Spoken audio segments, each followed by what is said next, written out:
Herzlich willkommen zu unserem Webinar Lebensmittelexporte nach Indien. Mein Name ist Irene Braunsteiner. Gemeinsam mit meinem Kollegen Franz Ernst Brunner Grüß Gott. Sind wir zuständig für Food, Retail und Consumer Goods in der Außenwirtschaft Austria. Später dürfen wir dann noch die Kolleginnen und Kollegen vom Außenwirtschaftscenter New Delhi begrüßen und unseren externen Experten, Herrn Amit Lohani. Vorher noch ein paar grundsätzliche Erläuterungen. Dieses Seminar wird aufgezeichnet. Später erhalten Sie einen YouTube-Link und auch die Präsentationen werden Ihnen im Nachhinein zugesendet. Des Weiteren können Sie natürlich sehr gerne Fragen stellen mittels der Fragen-Chat-Funktion. Diese sammeln wir und werden wir dann am Schluss, am Ende des Webinars versuchen gemeinsam zu beantworten. Wenn es Fragen sind, die einer intensiveren Recherche bedürfen, beantworten das natürlich dann sehr gerne die Kolleginnen und Kollegen vom Außenwirtschaftscenter New Delhi. Dann haben wir jetzt noch vorbereitet 3 Fragen. Da würden wir gerne herausfinden, wer denn jetzt heute sich zu unserem Webinar angemeldet hat.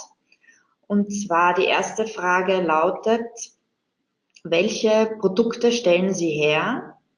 Milch, Käseprodukte oder Limonaden, Energy Drinks, Eistees oder Gemüse, Obstverarbeitung oder andere Produkte? Wenn Sie da bitte kurz Ihre Auswahl treffen.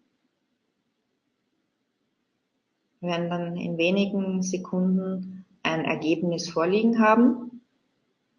Kann nicht mehr lange dauern. Und wir sehen hier von den vorhandenen, also vorgegebenen Auswahlmöglichkeiten liegen Limonaden, Energy Drinks und Eistees mit 14%, dann eben gefolgt mit jeweils 7% Obst, Gemüseverarbeitung, Milch, Käseprodukte und 71% andere. Dann die zweite Frage: Exportieren Sie bereits nach Indien? Ja oder nein? Das geht ja sehr schnell zum Beantworten.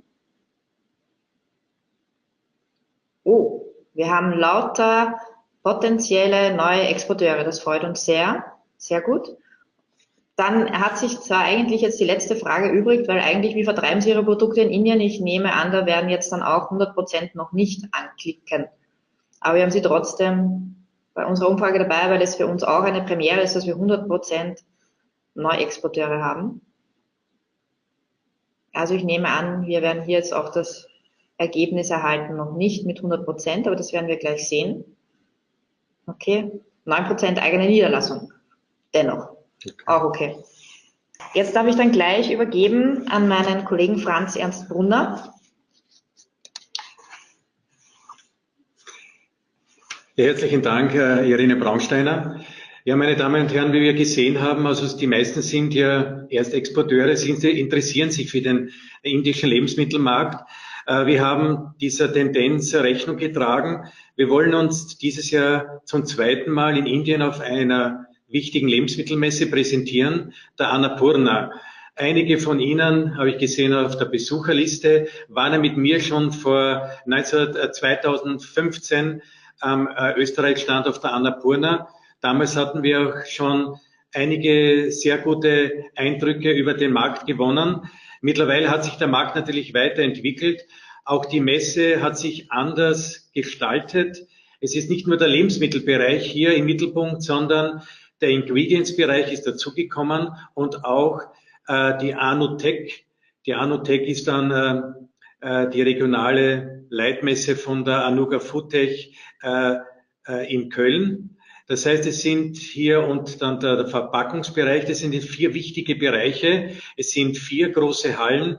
Das Messegelände wird sicherlich auf 30.000 Quadratmeter anschwellen. Die Messe bietet hier natürlich eine sehr gute Gelegenheit, sich den Markt einmal anzuschauen. Die Annapurna an sich ist nicht so groß, also man kann hier mit 300 Ausstellern rechnen, davon 100 aus dem Ausland. Es kommen aber bitte die wichtigen Importeure, Distributeure auf die Messe. Das heißt, die Messe selbst bewirbt die Messe beim Forum der Indian Retailers. Das heißt, ich habe also, wie ich auf der Anuga Foodtech war, mit der Messeleitung sprechen können. Das heißt, es werden auch die führenden Importeure und Distributeure auch eigene Stände dort haben. Wenn wir die Messe hier organisieren werden, also wir brauchen 7 Aussteller. Es werden dort sicherlich auch europäische Länderpavillons dabei sein. Es wird Italien, Polen, die Türkei dabei sein. Es sind auch regelmäßig immer diese Asiaten dort vertreten, wie zum Beispiel Korea, Singapur. Und damals hatten wir auch die USA und Argentinien gehabt. Also die Messe bietet hier ich würde mal sagen, eine Zukunftsreise in den indischen Markt. Was wir planen für die Österreicher, wir möchten gemeinsam mit der Messeleitung einen Store-Check organisieren, zum Beispiel beim Hypermarket. Wir wollen uns dort das Produktangebot ansehen. Für die Weinfirmen bitte, Indien ist ja auch ein wichtiger Weinmarkt, wollen wir auch ein österreichisches Weinseminar machen. Eines oder vielleicht zwei, je nachdem. Und dann natürlich ein gezieltes Matchmaking. Die Messe ist natürlich vom Import und von den Zugangskriterien natürlich schwierig. Sie wissen das. Man muss oft 2 Monate vorher mit den Vorbereitungen beginnen. Und die Transportkosten sind hier auch ein wesentlicher Faktor. Hier habe ich mich mit der Messeleitung in Verbindung gesetzt, dass wir auch die Platzkosten bevor sie, wie gesagt, weiterverrechnet werden, an die Firmen genau checken, ob sie auch den Tatsachen hier entsprechen. Also hier möchten wir auch hier für unsere Firmen, wenn wir die Gruppe zusammenbekommen, schon Vorkehrungen treffen. Ja, also ich lade Sie ein. Die Messeleitung, die Messeeinladung läuft noch. Die Messe findet von 27. bis 29. September im Bombay International Exhibition Center in Mumbai statt, also Mumbai, the Gateway to India. Wir haben natürlich neben Indien haben wir natürlich auch zahlreiche andere Lebensmittelmessen, die wir anbieten, wo auch natürlich indische Aussteller vertreten sind. Hier möchten wir also auf Asien hinüber uns wenden. Nächste Woche bin ich dann bei der Food and Hotel Asia in Singapur. Das ist die große überregionale Lebensmittelmesse für Südostasien. Dort haben wir 3 österreichische Gruppenstände, Food, Wein und Lebensmitteltechnik. Sehr, sehr wichtig. Nächstes Jahr werden wir dann bei der Hofix wieder in Hongkong sein.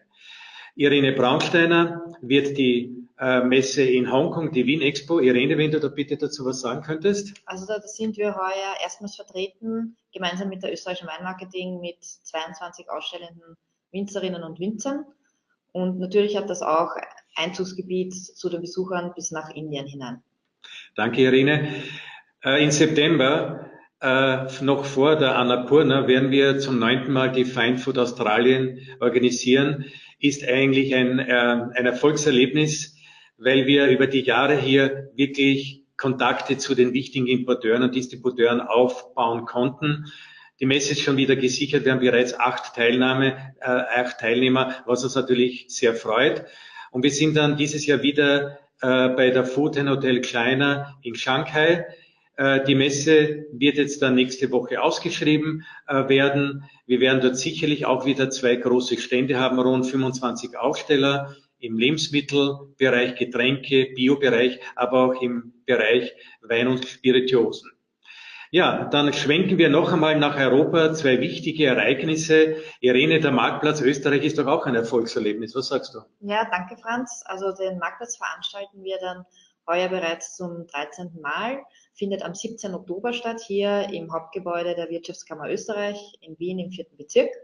Und auch da werden wir wieder circa 100 österreichische ausstellende Firmen erwarten und circa 200 Einkäufer und Einkäufer aus der ganzen Welt, auch natürlich mit Beteiligung aus Asien. Wir hoffen natürlich auch, dass wir aus Indien Besuch bekommen werden.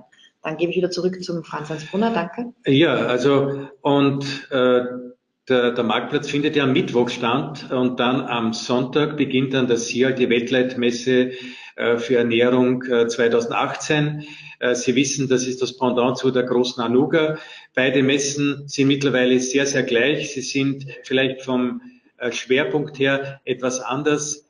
Das SIAL ist natürlich sehr, sehr stark verankert im französischen Kolonialbereich.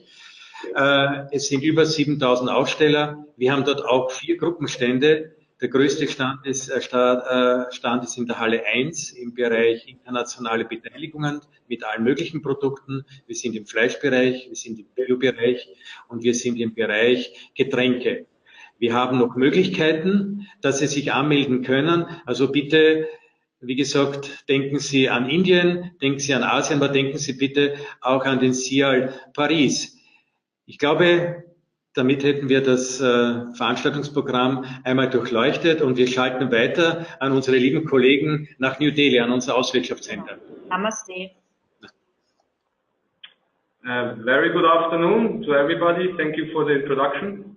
My name is Siegfried Leidlich. I'm the Deputy Head of Advantage Austria, New Delhi. Advantage Austria, as most of you will be aware, is the organizational name outside of Austria of Außenwirtschaft Austria. So in German, my position is Wirtschaftsdelegierter Stellvertreter. I would like to introduce my colleague, Ms. Shilpa Banga. She is in charge of various sectors within our office, among them the food and beverage sector. And she will give an overview of the food and beverage sector in India, a general overview.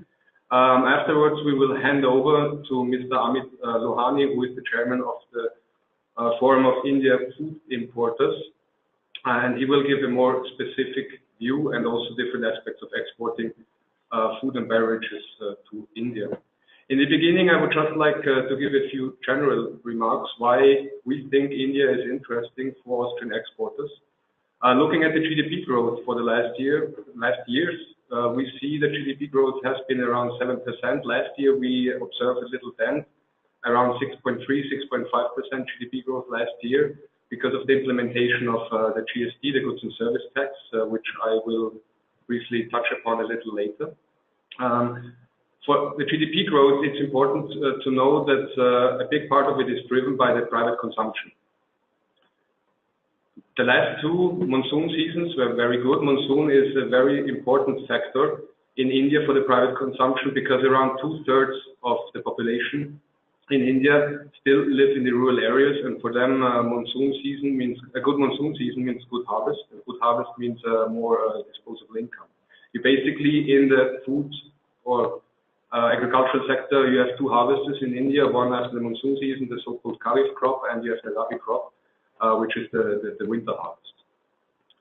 As the last two monsoon seasons were very good, and this monsoon season is also supposed to be very good if one can believe the prognosis for this year. Disposable income is rising, private consumption is rising, and middle class is also getting bigger. It depends on the numbers you would like to believe. You find numbers from 200 million to 500 million in India belonging to the middle class. We're talking about a population of 1.3 billion at the moment in India, and middle class is a very wide term. I think Amit Lohani will also in his presentation talk about middle class.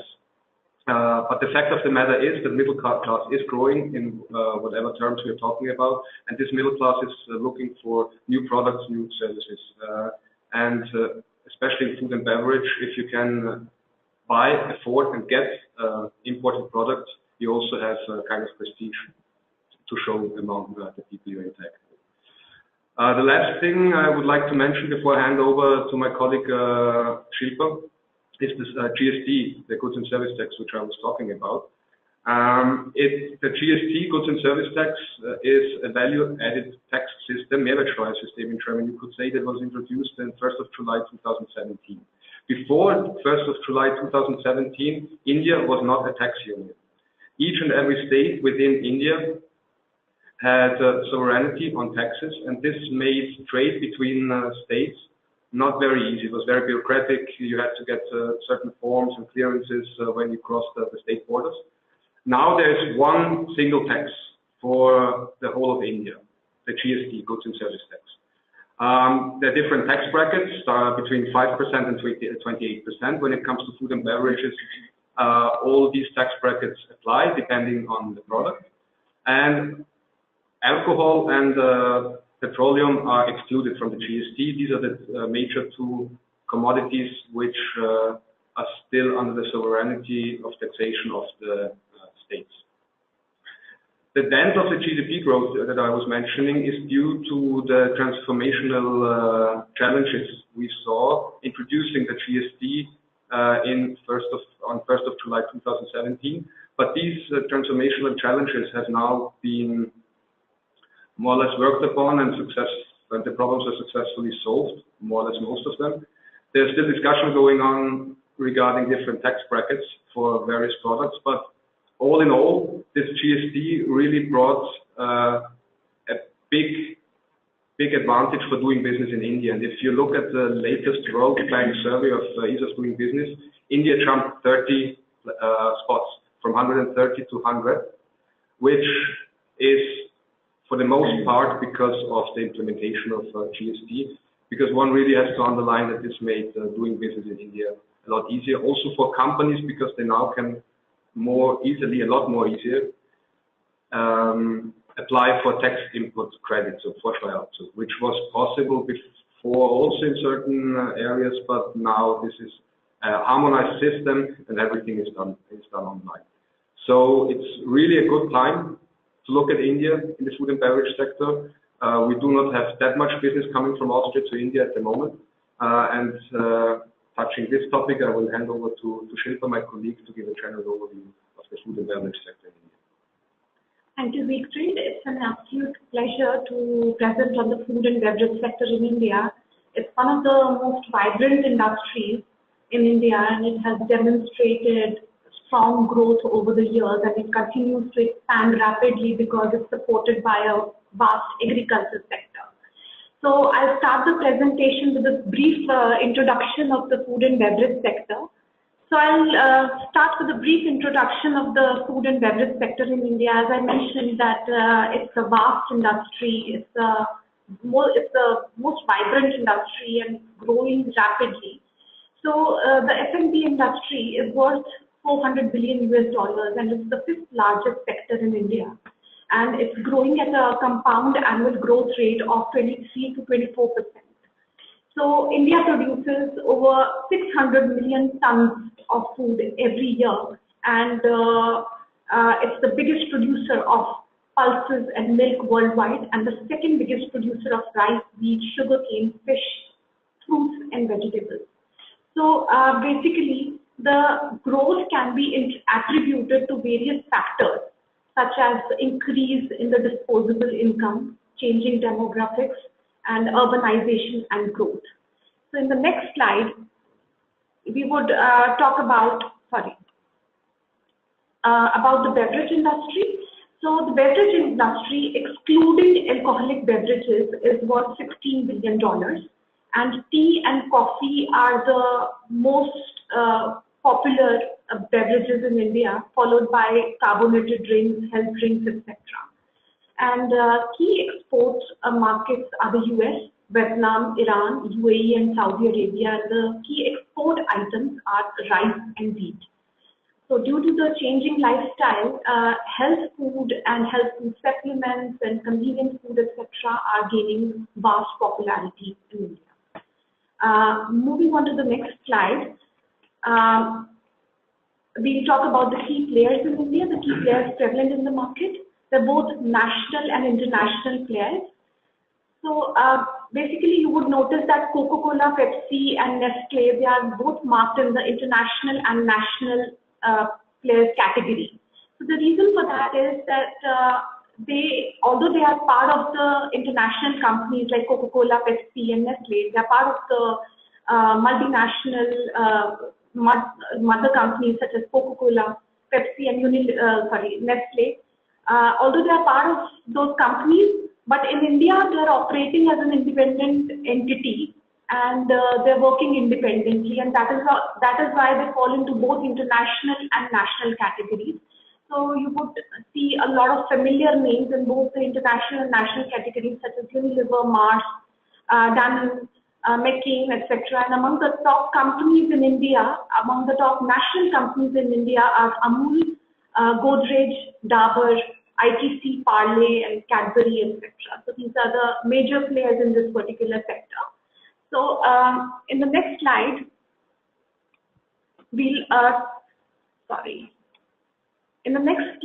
talk about the key segments of the Indian food and beverages market. How the market is classified. So basically, it's classified into 10 broad segments, and we are not including alcoholic beverages in this particular segment.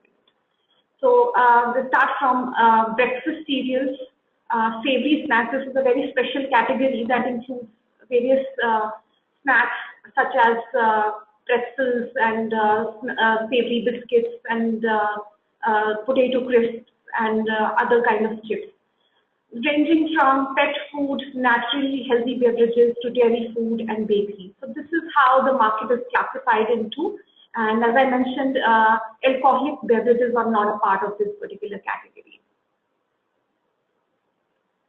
So the government of India has taken innumerable initiatives to help with the growth of this particular sector. They have taken a lot of initiatives. They have put into force various practices, and a lot of measures have been taken in this particular direction.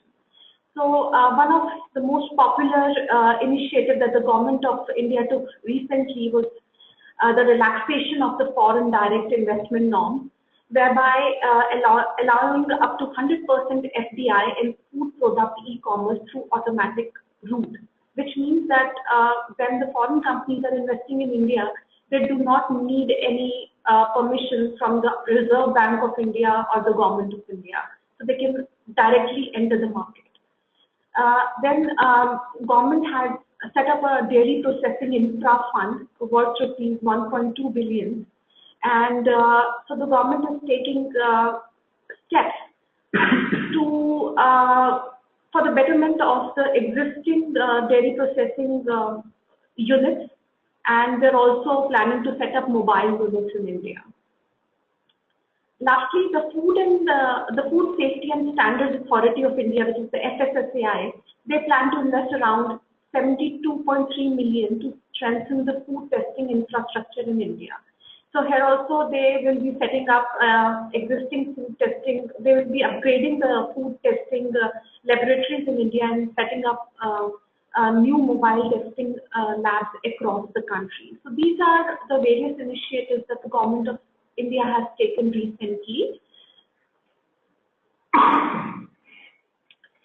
So as you can see, these are the top EU exports to India by category in the year 2017. So you can see that beverages, spirits and vinegar, they are topping the charts with 168 million euros. And followed by edible vegetables, nuts, fruits, and tubers. So these are the most exported items to India. Cereals, dairy produce, and cocoa and cocoa preparations are not that popular. They just have 27 and 25 million euros exports in volumes. So these are the top exports to India by category in the year 2017. Moving on to the next slide. So this particular slide gives you a brief idea of the total exports, the Austrian exports to India in the from the year 2015 to 2017. It's showing enormous growth. The total exports in India in 2015 were 700.6, and they have risen to 754.8. So it's showing an upward trend.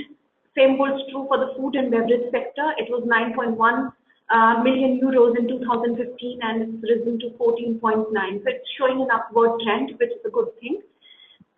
Moving on to the next slide, we'll talk about the latest food and beverage news, policy news related to this particular sector.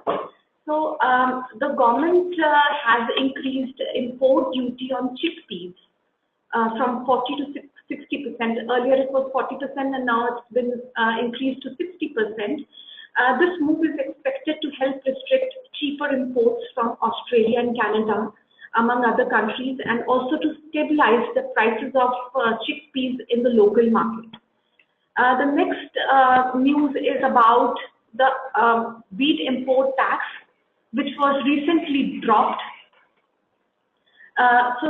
So India has basically dropped a plan to double a wheat import tax to 40%. So in a sign, it expects imports to make up for a shortfall in domestic production, and that is why the step has been taken. Another very important news related to the sugar industry in India is that the government has scrapped export duty on sugar. So this particular step was taken in order to boost overseas sales in a year of surplus production. So that is why this move has been put into force. Next very important policy news is related to basmati rice. So the basmati rice exports expected to increase by 22% in financial year 2018. So the rice exports would rise by 22% in the financial year 2018, and it is estimated that the exports may cross 260 billion euros in financial year 2015. And lastly, the tea exports have also risen by 7% in financial year 2018, and this grew by 200 million kg during April to January period. So these are the top policy news related to the food and beverage sector. So please feel free to let us know if you have any questions in this regard. And now I'll pass on to Mr. Amit Lohani. So yeah, we would like to introduce Amit Lohani, who is the chairman of the Forum of Indian Food Importers, who will give in-depth analysis of how to export from Europe, from Austria to India. The Forum of Indian Food Importers is an association that combines food importers in India and lobbies for their interests. So Amit, are you here? So would like to, there you are. Hello. So I'll give the word to you. Thank you again for joining. Amit is at the moment actually in Turkey, in Istanbul, for business meetings, but was so nice to find time and join us for this webinar. We're really grateful for this because you're really an expert in this area, and we would be happy to work together with you to get a few Austrian food and beverage items here to India. Okay, to you. Thank you, Sekru. Thank you so much. Okay, good evening to all in Austria, and again, good evening to people in India. My name is Amit Lohani. I represent the Forum of Indian Food Importers. We are an apex chamber representing food importers in India. And, my idea of a presentation is to tell you about the success stories of India, which people have not fathomed upon or are not aware about. So India has been into this whole gambit of growth which has been going on for the last 15 years. Many countries have explored that growth, specifically countries like Italy or Germany, who thought of India at that point of time when countries were not looking at India. So, this is a famous saying by Barack Obama that this is the beginning of the Big Bang for India. So India has been on that stage. The story of India has always been its demographic edge, which we always talk about and which we always try to contemplate whether this demographic edge is to the advantage of India or to the disadvantage of India. So the total population of India, which is currently at about 1.32 billion people, and what everyone is talking about is the middle class of 500 million people, which is almost 1.5 times the population of US. So this is the market that everyone caters to. There is a niche population, which is about 20 million people. Now, when you talk about the 500 million people, it is derived from various segments. It has the lower middle class, the middle class, and the upper middle class. So all of these segments want different categories of products, have different demand and different aspirations, which needs to be taken care of by whether it is a domestic company or an international company wanting to launch in India, or for that matter, an international company which is willing to do a joint venture in India. So that is very important to see. This is the economic growth that India is, known for, the stories that we've been hearing all across the world, and why so much of interest has risen for India in the past 5 years, where people are seeing that average countries are growing at a very small pace, whereas India on the other side, despite the GST, despite demonetization, which were two large reforms which happened in the last 1 year, we've seen a growth of about 6.3%, projected growth of about 7.7 to 8%. And also a major factor for India is that we have about more than 53 cities which have population of more than 1 million people. So these are your target markets for your products, which needs to be exported from your country.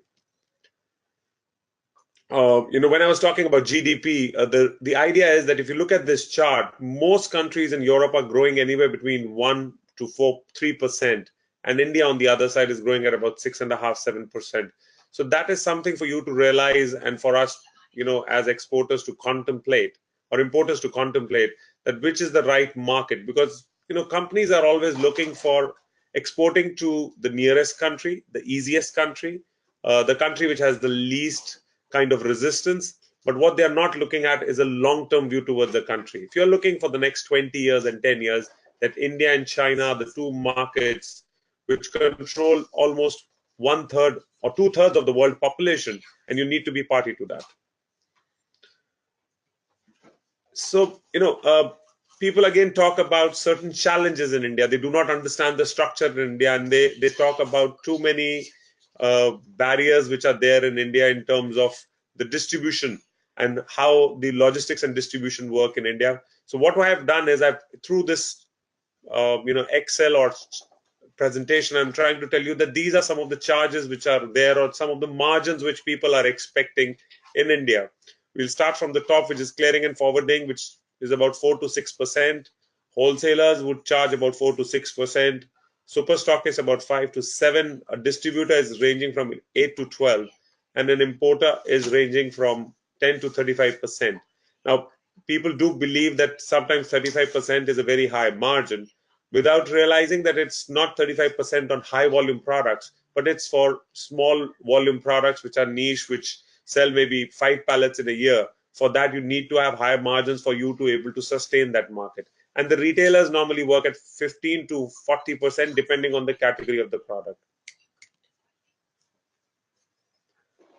This is a graph of in terms of 1,000 outlets per channel. So there are different channels, and modern retail controls about 5 to 15% of the total market. And the other market, which is the traditional and mom and pop, which is about, again, 75 to 85% of the total market. The challenge is that India is such a diversified market. So if you look at a market like Delhi, 90% of the market in Delhi, 95% of the market in Delhi is unorganized. On the other side, if you look at markets like Bangalore, which are in the southern area, about 65% of the market is organized. So different markets, you have to have different value chains that you offer to your customers and different market segments that you target.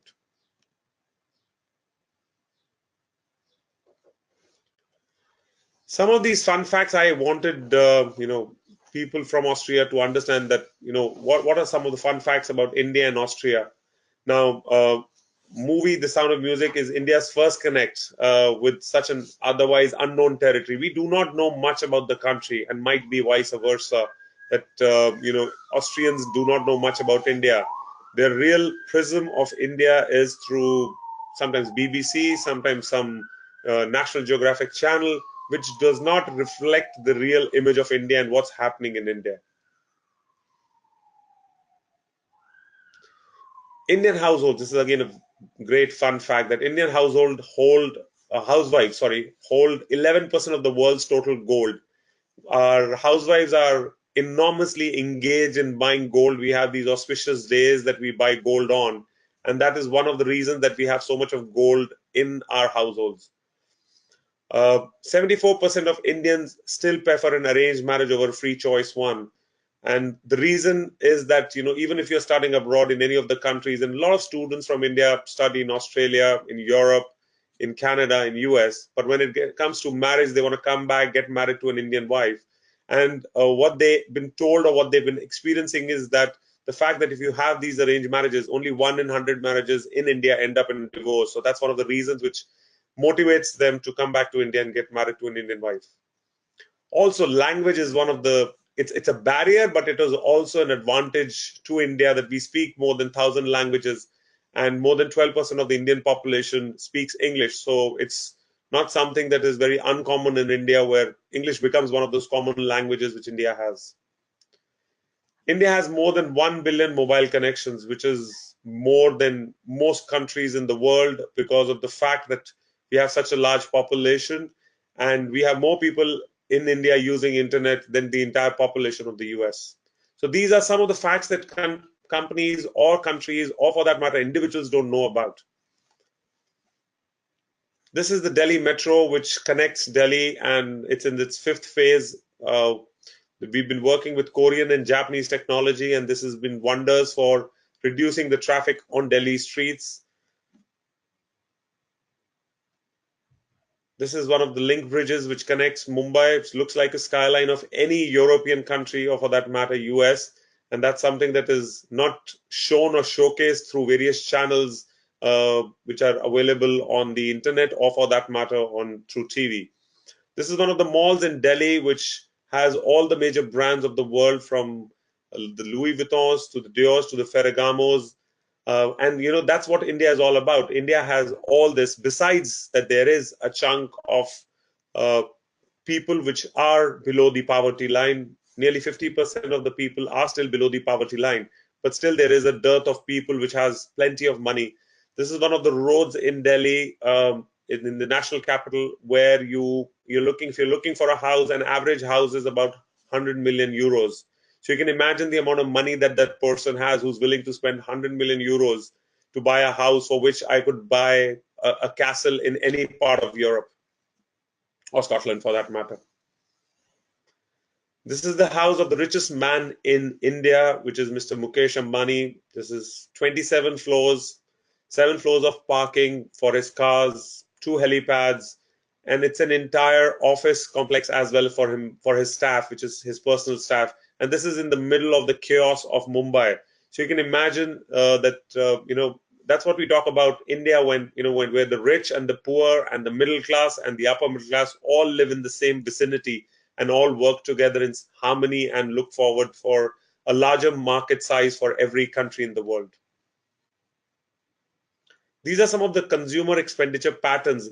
If you see over the years, there's been a stagnant growth in terms of consumption of breakfast cereal, meat, seafood, dairy, confectionery, fruits and vegetables, and other food. So when you see at those patterns, there has been a steady growth. Obviously, we have been growing at a much faster pace. What we've been talking about in terms of growth is the fact that in the international category, we are going anywhere between 27 to 50% year on year on certain categories, which is a tremendous growth to have for the last 5 to 7 years.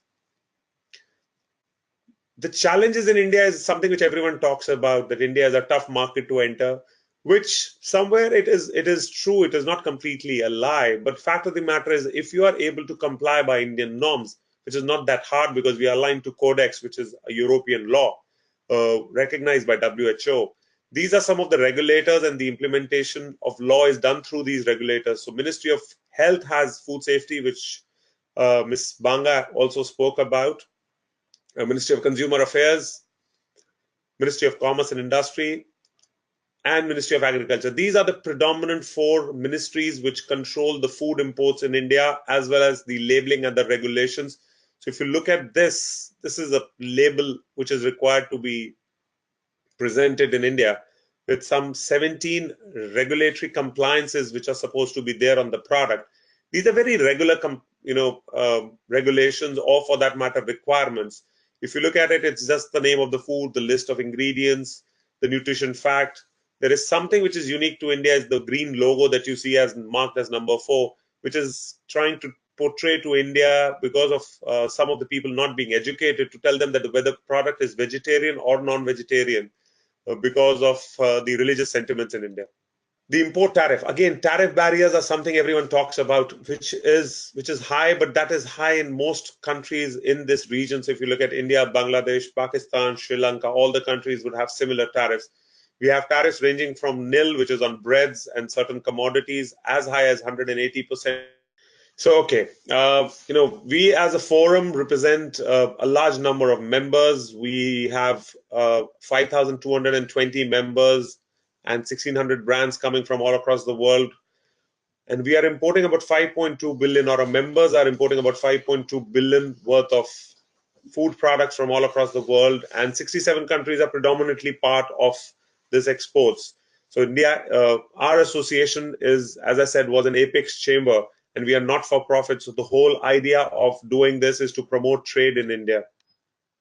These are some of the countries that we've been importing, and this number has been growing at a very exponential rate. If you look at the fact that the growth story of these countries have been that most of these countries have recently started, and if you look at South America, which till about 5 years ago did not even realize that there's a market like India, has now been exporting to India, and these are small, large, and mid-sized companies. It's a combination of large confectionery companies. Quinoa is coming from that region. A lot of seafood, walnuts, confectionery, which is coming in from South America towards India. Australia and New Zealand has always been exporting a lot of products to India in terms of fresh fruits and other category of products. So as a trade body, we do a lot of government licensing, kind of, trying to talk to them, trying to make them understand on trade issues, because when it comes to an embassy or a high commission, it becomes very difficult for them to convince the government of opening up the market. Whereas we as a trade body, because we are Indian citizens and it is our, legitimate constitutional right to do business in India, we go to them and say that we need to open up the market, because in India there are both tariff and non-tariff barriers. So we work with the government to reduce both this, whether it is tariff or non-tariff barriers. We organize and run one of the largest food shows in India, which is Ahar, which is conducted in March in New Delhi every year. It's been going on for the last 33 years. A trade audience or a trade buyer, visit of more than 70,000 trade visitors with more than 30,000 square meters. It's one of the largest food shows in the country and represents almost most countries of the world. More than 20 countries of the world represent themselves by having international pavilion, and FIFI as a trade body organizes that for them and handle the international trade pavilion for the show. We also do, we are quite proficient in representing international trade. So when there are trade issues with various government, we've signed MOUs with the Singapore Manufacturing Federation, the Polish government, USDA, Canada, Peru, Chile, where we represent them in our country to create a positive environment for products from their country, and also to create awareness for products from their country and remove the barriers which are there, whether it is the Department of Animal Husbandry for seafood imports, or for that matter, when it comes to dairy imports, because we are very protected when it comes to these category of products coming into India.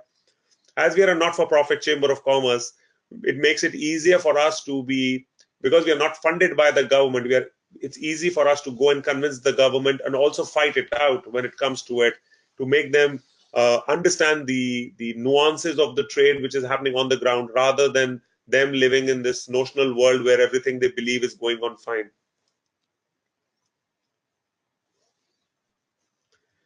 Because we've been there for the last 9 years, this is our 9th year, and we have 200 members, which are just pure importing firms. We have unmatched experience working with the various governments, because at the end of the day, every exporter is looking for a legitimate, the guy who they want to export their products to India. So that B2B and alliances is something that we help conduct in our country.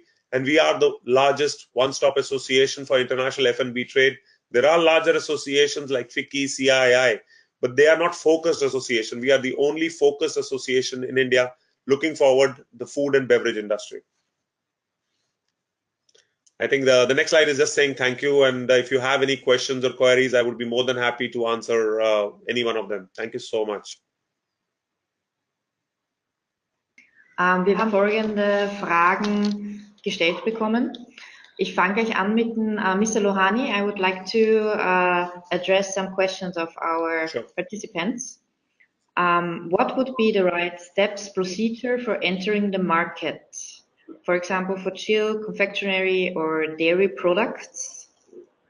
So all of them are very different categories, and you need to have a different strategy for all of them. First of all, do your due diligence in terms of the product and its compliances. You need to know what are the rules of the country in terms of what is required for each product. For dairy products, you need to apply for a special import permit, which is called an SIP, which is from the Department of Animal Husbandry and Fisheries and Dairy. You have to get that. Along with that, also labeling compliance is very important in India. So get your labels checked in India. There is a system called label verification, whoever you partner with, when you're doing your due diligence about the product, also you do your due diligence with your importer. Try to know the importer, try to understand, use Advantage Austria to be able to focus on who's the right person. Do not go by the first business card or the first guy who comes to your booth in an exhibition, because he might not be the right guy. You need to go and verify whether he has facilities taking care of these kind of products. Confectionery is a great growth story in India, but it is very important for you to know that whether the brands that this guy represents and what is your target market. And understanding that there are 4 verticals in India which work very well. One is the organized retail, which is, I've told that is anywhere between 5 to 15 to 20%. The unorganized retail, which is anywhere between 80 to 90%. Travel retail in the last 3 to 5 years has become a good segment for the for the kind of people which are traveling across on domestic airports as well as taking international flights. And the 4th is the Horeca, which is the segment which is there for hotels, restaurants, and catering companies. So you have to decide on what is the target market. Also have a strategy. Do not come to India to sell one pallet. India is not a trading market anymore. You need to have a marketing strategy, have a sampling campaign, have something to do with understanding what is the psyche of India, what is the distribution width that a company has. So all this needs to be done before you enter the Indian market. Okay, then. If I might add something here, I think what Amit Lohani said regarding background check of Indian companies, as most of or basically all the participants in the webinar have not exported so far to India, it's really crucial to make the background check of the Indian partner.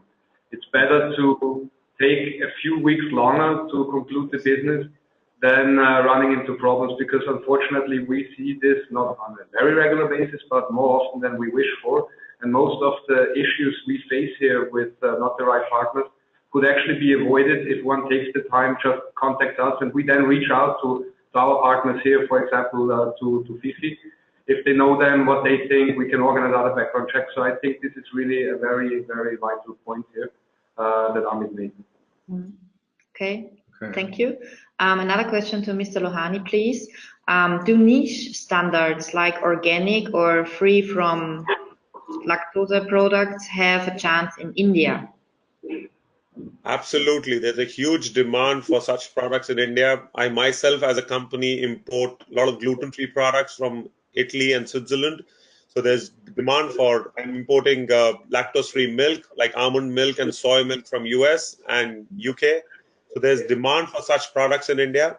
The awareness is growing as I said, it's just started in a few years back. So the awareness is growing, but it is a market which is available for you to grab. Price points, target market, what are you going to target is very important. You need to understand the psyche of India. Indian consumers do not want a cheap product, but they want a value product. So value proposition for Indian consumers is very important. So if you give him a value proposition, he's willing to spend on organic, fair trade, gluten-free. Any free food works very well in India. Whether it is sugar-free, gluten-free, fat-free, free foods work very well in India. A question now I address to my colleagues, maybe then also to Mr. Lohani, but first to my colleagues. Which food standards are necessary for import? Is IFS enough, or what opinion do you have, Sigi? What was the question again? I didn't catch it. Which food standards are necessary for importing? Is IFS enough? I think that's actually something maybe Amit could answer better than me. In the end of the day, you have to get the license of FSSAI here in India. So before you can import, you have to get the clearance. Shilpa, do you know exactly which standards these are? I mean, these are Indian standards, if it's FSI or not. No. IFS is an international standard, not a domestic standard. But no, very frankly, IFS, it's got nothing to do with IFS. IFS is an additional certificate that you have. What you need to be aligned is with Codex. If your product is aligned with Codex, you are aligned with the food safety laws in India. Still, I would recommend that before you start importing, do a sample shipment, do a trial shipment, get your samples tested in India before you actually send the shipment out. Ask your importer. It's a very small task. It will take anywhere between a week to 2 weeks to get your product tested in India.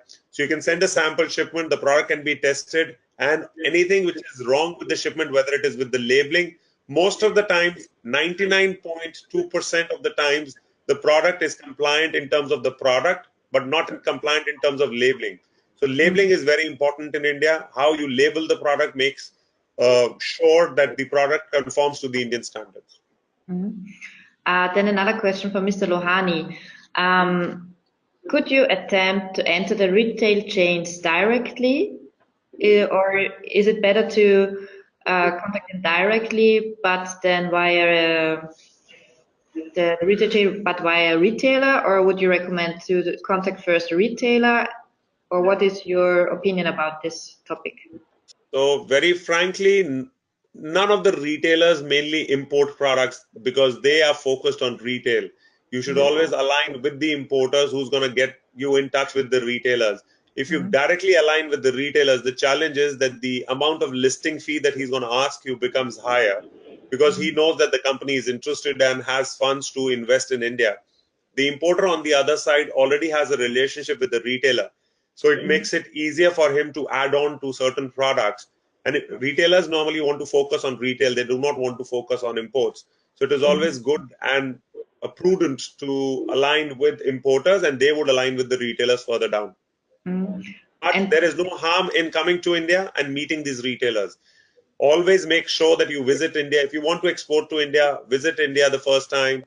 Every 6 months or 9 months, you make a plan to visit India, see how the market is growing, see how sampling is happening. You cannot be sitting on Skype or on WhatsApp and trying to control the market. It doesn't work in India anymore. Yeah. So, and are there a lot of retailers importing directly from Europe? No. No, It's only, it's very limited. Unless it's a commodity. If you have a commodity product, if you're talking of commodities, yes, some groups like Future and Spencer's do import commodities. But the kind of product Austria has, I'm sure that none of the retailers is importing directly from Austria. Yeah, and I think one important thing also for our Austrian companies to be aware of is that when we talk about India, we're not talking about a country in the European sense, we're talking about a continent. So India itself is comparable with the European Union. So if you really want to sell your product pan-India, you need a strong partner here to make this possible, because you have certain retailers in the north, you have other retailers in the south, and they are basically then reaching out to distributors, agents to get their products. But this is, I think, something very important to point out, that India is not a country like we see it in Europe as a country. One should see it as a continent, or like the European Union in that matter. You could see India. So also from the cultural diversity, from what people are looking at. If you look at the south of India, could be compared, for example, to Spain, and then in north would be Austria or Ukraine. That's the differences we see between the south and north of India. So it's also better for an Austrian company not even try to get in contact directly with a retailer. No. Yeah. Not in the first stage. And is there any special retail structure for organic and fair trade products? So are there any chains specialized on these products? No, none of we haven't seen any such chains happening. But what happens is most of these stores are trying to create an organic corner. So there is a free food corner, there's an organic corner. So these corners are becoming more and more popular. Obviously, there is international categories which are available in this corner, along with international companies also trying to produce either a USDA certified. Now, the other challenge in India is currently we do not have organic food standards. We are still trying to implement. There is a draft which is already there in the public domain about organic standards. We are representing on certain issues which we find in the draft. And once the final standards will be notified, then the organic standards will be available in India. Okay.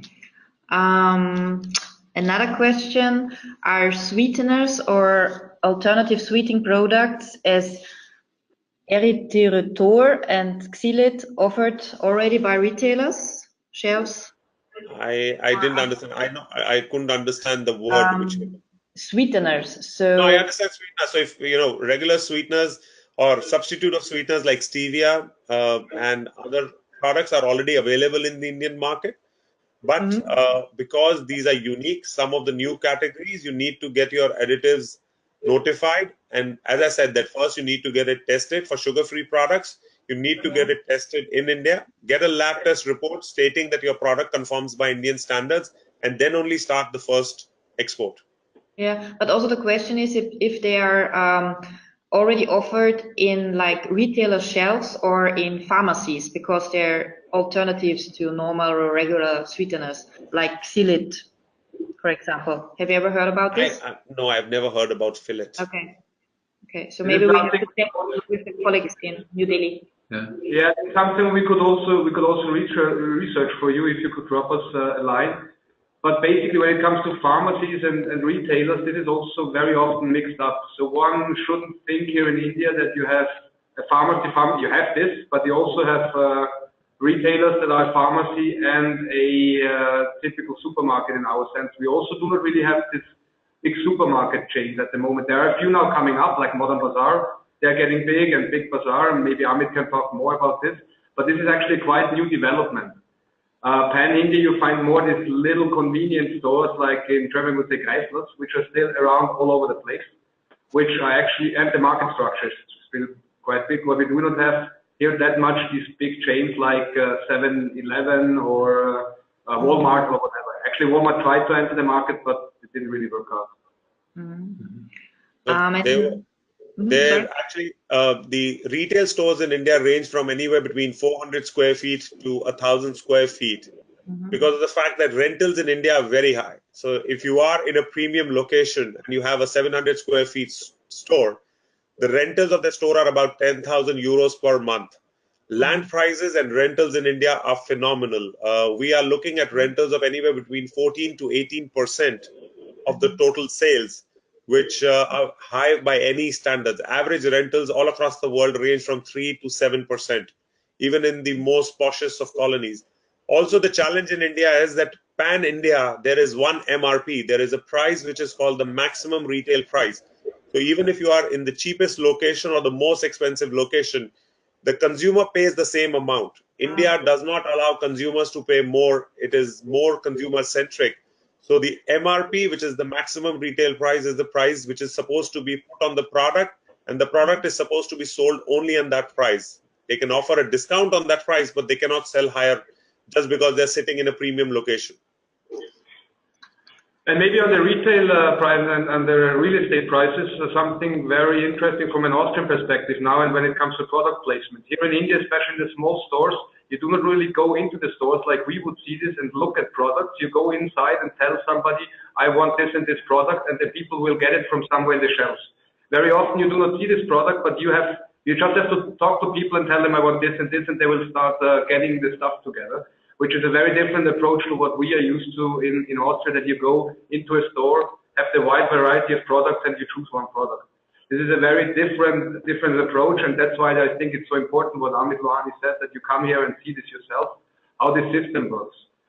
Because you have to convince the retailers. The retailers have to know your product, because they will actually then pull it out for the end customer very often and give the variety of products they have. Yeah, when we was in 2015 in the hypermarket, for example, you had a lot of stuff there in the corridors, and everybody they had to sell the product or to show the product to the visitors and to the consumers. Yeah. So I think this, how do you say it? It's different to Europe. No? Yeah, alone in Europe, you have to look for your product, but there you get help, but it is also sold to you. Yeah. And then I think I have a last question from Mr. Lohani. Would we have a chance with cheap mass products rather than high quality products? I doubt that you will be able to compete with cheap mass products from Europe to be competing with products in India. In India, you can get a pizza for 50 cents from Domino's. You can get a burger for 65 cents from, and we are the first country in the world where Domino's and pizza, or for that matter, McDonald's does delivery in India. So when it comes to mass products, it'll be very difficult for you guys to compete in that category, because we have products which would be 1/10 the cost of what you would be paying to get it produced in Austria or in Europe. Unless you're getting it produced somewhere in Eastern Europe and then exporting it, and you are a company which owns certain factories in Poland or east of Europe, and you're getting it done in Ukraine, and then you're exporting it from there, it'll be difficult. We always say that, try to bring in USP, whatever USP you have in your products, try to bring those rather than bringing something. Do not bring a regular biscuit in India or a regular wafer. You'll never be able to compete in the Indian market. Our market is too developed for such categories, and brands in India, which Ms. Banga spoke about, are predominantly very strong. So it's very difficult to compete with them in terms of price. If you want to sell popcorn in India, you can buy a bag of popcorn in India as low as 8 cents or 6 cents euro. So how would you compete with a 6 cents euro product after exporting it from there and paying 30% custom duties and paying freight? It is never going to be feasible. Okay, so 2 last questions just popped in. How much does the FSSAI license for one product cost? We have too much different info, starting from 500 euro up to 15,000 euro. What is the procedure of getting FSSAI certificate? Could a product with traces of eggs get a green dot? Could it be considered as egg-free if it contains minimal amount of egg traces? So the first question, from 500 to 15,000 euros, you don't need to pay a single penny. Zero. It's zero. You do not need to pay anything to get an FSSAI approval. If you want to do something, which is something that you give to the importer, and the importer goes to an FSSAI approved lab, the cost of that is only about 100 euros. Any product that you want to get tested, depending on the different lab, it might range from 80 euros to 100 euros. So the cost of testing that product is there. Second, as an exporter, you do not need a license. This is a myth. This is a story. I don't know why exporters believe that. The exporter cannot apply for a license in India. It is the importer who already has a license, so there is no need for an additional license. Anyone who's there and who's saying that I need a license, that means he is neither importing nor he is in the food trade.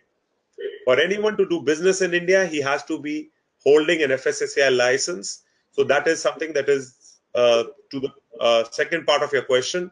To the third part of your question, even if it has the smallest trace of egg, less than 0.00001%, you still would need to mark it as red, a red dot, which means it has egg in it.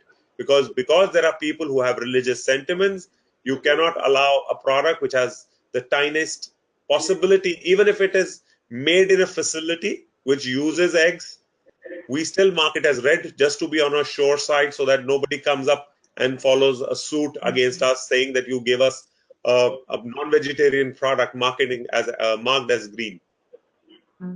Okay. Just one question. How do you find out what is the maximum retail price for a particular product? For example, biscuit cake. Where do you get the information? What is the highest price? Is what you just told us? No, there is nothing called this is the highest or the lowest price. Yeah, but this what you just said, this maximum retail price. So this is supposed to be printed on the product. What you can do is, for all the exporters, just go on Amazon.in or go on bigbasket.com. Once you go over there, you will be able to see that every product has a maximum retail price that they are selling in India. And you will have also, just try to select your categories. If you're in the biscuit category, try to look for biscuit prices. If you're in the savory category, honey, alcoholic beverages, non-alcoholic beverages, just go online, Google that, and you'll get all the information which is available. Besides that, if you have any specific thing, just shoot an email to me. I would be more than happy. And we can share an Excel sheet with you, which is basically, if you put your FOB price, you come to know your India MRP based on certain factors. But yes, you would have a broad spectrum idea on the tariffs, on the duties, on the GST. Along with that, what are the margins of the retailers and the distributors which you need to bear? But it is the consumer who's bearing it. It is not the exporter. The exporter only gets the FOB price. Okay. And so just really now the last question. In your opinion, what would be a top seller from Austria? Everything, anything that is a USP. See, energy drinks is something which is already coming in from Austria, and Indian companies know about that, or Indian consumers also know about that. but confectionery should be great. I know Haribo does produce in Austria as well. So confectionery has huge volumes which come in from Europe, and Europe is known for that. High quality vegetables, marmalades, jams, fat-free food, sugar-free products, health products, anything which has a health attribute works very well in India. So there is no one particular category that I would say would work in India, but predominantly a plethora of categories which would work very well from Austria. The challenge is how to market it, also how to use brand Austria, which normally it gets lost. People know about Red Bull, but they do not sometimes know it is produced in Austria. People know about a lot of brands which are private label brands which are produced in Austria, but they know the brand rather than knowing the country where it is produced. So brand Austria also needs to work on creating an image, like the French have done it, like the Italians have done it, like the Spanish have done it. They've created an image that this is from Spain, food from Spain. Italy, fruit from Italy. French fruit is always known more exotic, and consumers are willing to pay more money when they relate it to a certain country. So, Mr. Lohani, it's better to have a good brand, but not to sell it as a private label. What do you think about it? Yeah, because India is a very brand conscious market. If you look at India, if you tell me that you are going to give me a product which is half the price of Red Bull and produced in the same facility, I'm not going to buy that. I'm buying Red Bull. I'm not buying energy drink. So Red Bull is something which, people believe is a brand in itself. So people are buying the brand rather than the product sometimes. So brand awareness is very important. And do you think that products with the brown dot has a potential for? Yeah, absolutely. Don't worry about it. We are importing a lot of pork meat. Poultry is coming in. So we import a lot of cookies and biscuits from all across the world. So brown is not a challenge. Yes, definitely you cut out about 30 to 40% of the population who eat the green dot sticker, which is a vegetarian product, but still you have 70% of the market available to you. Everything cannot be made with a green dot. It's impossible to do that. Mr. Lohani, what do you think about chances of Austrian wine in India?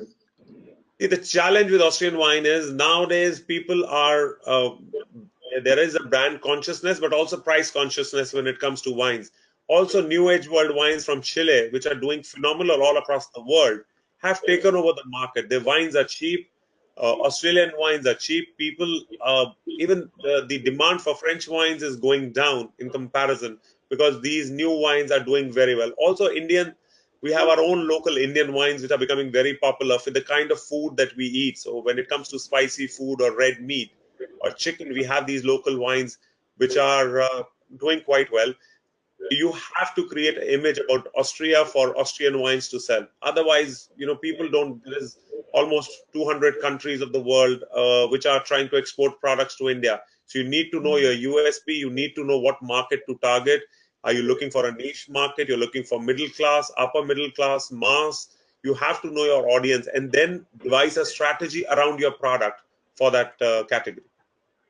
And which kind of wine the Indians prefer? More red or more white or sweet wine? Is there a preference? They don't like sweet wines, so ice wines have not been doing that well. They don't like dessert wines. Most of the times, normally people like the red wines. Also, the temperature, it also depends on the weather conditions. So if you are in the north during summers, it's a different wine. During winters, it changes because of the extreme temperatures that we see. Whereas in the south, it's a constant tropical temperature all year round. So every region has different wine preferences. So you have to and every region has a different license that you need to apply for wine. Alcohol business is a bit tricky when it comes to the Indian market. And that is something that you need to have to align with a few importers, and they would be able to give you the right strategy for your product and what works in their region. Because every region has a different importer, every region has a different law. Okay. So then, thank you very much, Mr. Lohani. I think we are now going to be at the end. You will just find our contact data here on this slide. Anyway, so please feel free to contact our colleagues in New Delhi. And also, Mr. Lohani is so nice and also will answer some questions if you have some question after this webinar. And then also please feel free to contact Mr. Ernst Brunner and me here in Vienna. So really a great thank you to Mr. Lohani, it was very interesting, and also a great thank you to my colleagues in New Delhi. So I just want to give over to my colleagues if they want to say some last words. To New Delhi, please. I think most has been said. My message is only please inform us, reach out to us if you need any support. Austrian companies pay for our support, so get your support for free from us. Use us, please, because we are here for you. Mr. Lohani? Thank you. Thank you so much. Okay, then thank you very much to all of you. Vielen Dank an die Zuhörerinnen und Zuhörer. Wir freuen uns schon auf das nächste Webinar mit Ihnen. Danke, wiederhören. Namaste. Namaste.